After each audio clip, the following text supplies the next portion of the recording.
ओम शांति। राजयोगी जीवन की आधारशिला ब्रह्मा भोजन। इस पुस्तक में आज हम पढ़ेंगे ब्रह्मा भोजन बेशकीमती है, इसमें बहुत प्यार भरा है।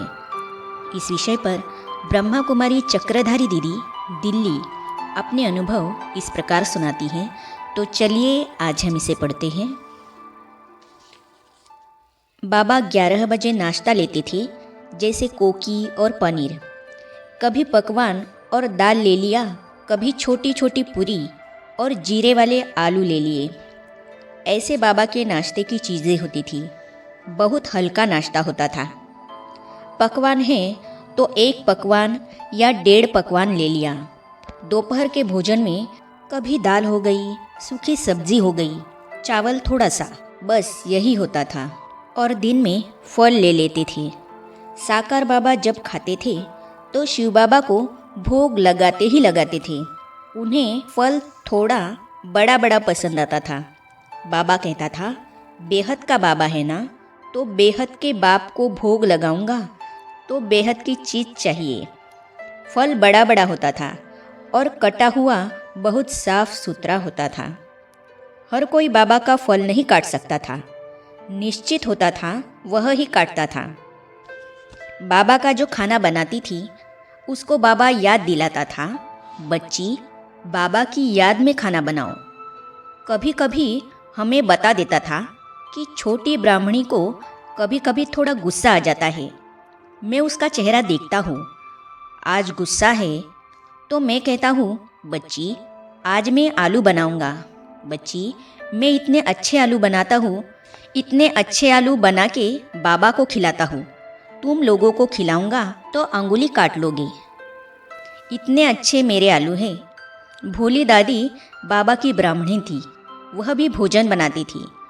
और लच्छू बाबा की छोटी ब्राह्मणी थी, जो बाबा को हर चीज़ खिलाती थी, बड़े प्यार से खिलाती थी।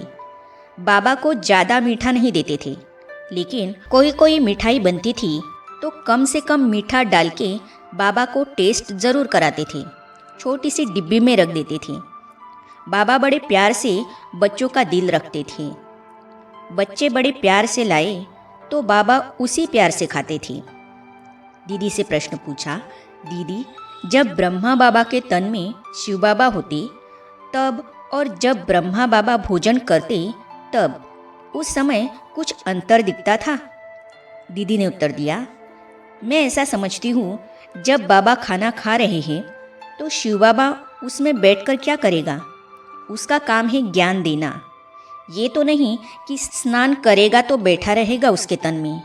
लेकिन साकार बाबा हर समय महसूसता में रहता था कि बाबा इस तन में बैठा है, अब मुझे बाबा खिला रहा है। ये भी योग की विधि थी। हाँ, कोई बच्चा बड़े प्यार से स्वीकार कराता है तो ऑलमाइटी बाबा भासना लेने के लिए उसमें बैठ सकता है। बाकी ब्रह्मा बाबा खाना खाए तो बैठा रहे, पानी पिए तो बैठा रहे, ऐसी बात नहीं है।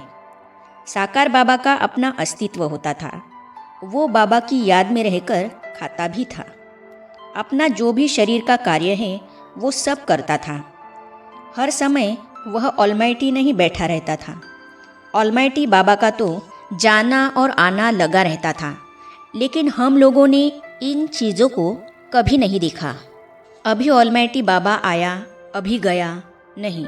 हमको तो हर क्षण ऐसा ही आभास होता था, बाप दादा सामने हैं। बाबा जो भी करता था वह शिव बाबा की आज्ञा के अनुकूल करता था। जब भी बाबा भोग स्वीकार करता था तो शिव बाबा को स्वीकार कराता था, जैसे हर समय बाप दादा निकट है। दीदी से प्रश्न पूछा, दीदी बाबा के भोजन करते समय किस प्रकार की रॉयल्टी रहती थी? दीदी ने उत्तर दिया, बाबा खाता था तो ठीक से थाली परोसी होनी चाहिए। परोसते थे ना तो बाबा सिखाता था कि कैसे परोसना है। बड़े प्यार से थाली में एक एक चीज़ रखो।